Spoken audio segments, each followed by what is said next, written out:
बहन का फोन आया है कि इतने साल बाद परदेश से आया है और मेरे बच्चे के हाथ पर 100 रुपल्ली रख कर गया है। मेरे हाथ में किसकी कहानी है नहीं पता, लेकिन जिसकी भी कहानी है ना, दिल रोने लगा ये सुनकर। परदेसी की कहानी है। 10 साल हो गए थे परदेश में काम करते हुए। पहला साल कर्ज उतारने में और दूसरा तीसरा साल बहन की शादियों की भेंट चढ़ गया। चौथे साल कुछ करके आने का सोचा तो पापा की तबीयत खराब हो गई, नहीं आ पाया। यहां तक कि पापा दुनिया छोड़कर चले गए तब भी नहीं आ पाया। बूढ़ी माँ घर में अकेली थी। आने का सोचा लेकिन कोई बचत नहीं थी, तो फिर परदेश से हिम्मत नहीं हुई कि इतने साल परदेश में रहकर खाली हाथ कैसे जाऊं।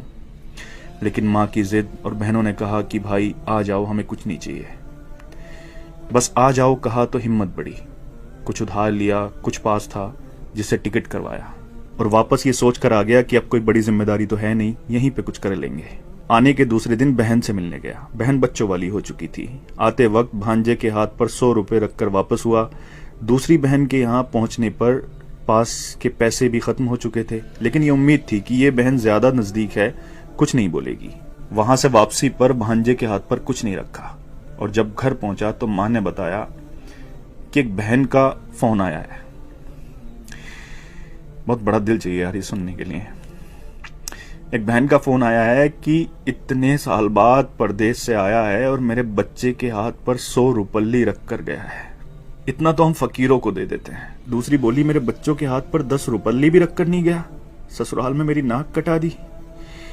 ये सब सुनकर मैं सुन्न रह गया और अब अपनी 10 साल की कमाइयों का हिसाब लगा रहा था। अरे यार, अगर पुराना घर छोड़कर नए घर में भी चले जाओ ना तो ख्वाब हमेशा पुराने घरों के आते हैं। और एक परदेसी तो अपना सब कुछ छोड़कर चला जाता है अपनों के लिए, अपनों को बसाने के लिए। लोग मेहनत करके पैसा कमाते हैं, लेकिन परदेसी मेहनत के साथ साथ अपनी उम्र को बेचकर पैसा कमाता है। किसी खुशियों में नहीं आ पाता, किसी की मैयत में नहीं आ पाता। सच पूछो तो हमारे सीने में दिल किस तरफ है ना, ये एक परदेसी ही बता सकता है। क्योंकि जब वो अपनों को छोड़कर जाता है ना, तो सीने में वही तकलीफ होती है जहां दिल होता है। जुल्म नहीं करते अपने लोग ये कहकर कि तुमने परदेश में रहकर हमारे लिए किया ही क्या है। अरे कसम खुदा की, अगर तुम्हें एहसास हो जाए, अंदाजा लग जाए ना कि उसने परदेश में रहकर तुम्हारे लिए क्या किया है, तो इस जबान को कटवाना पसंद करोगे, लेकिन कभी उसकी कुर्बानियों के खिलाफ बोलना पसंद नहीं करोगे।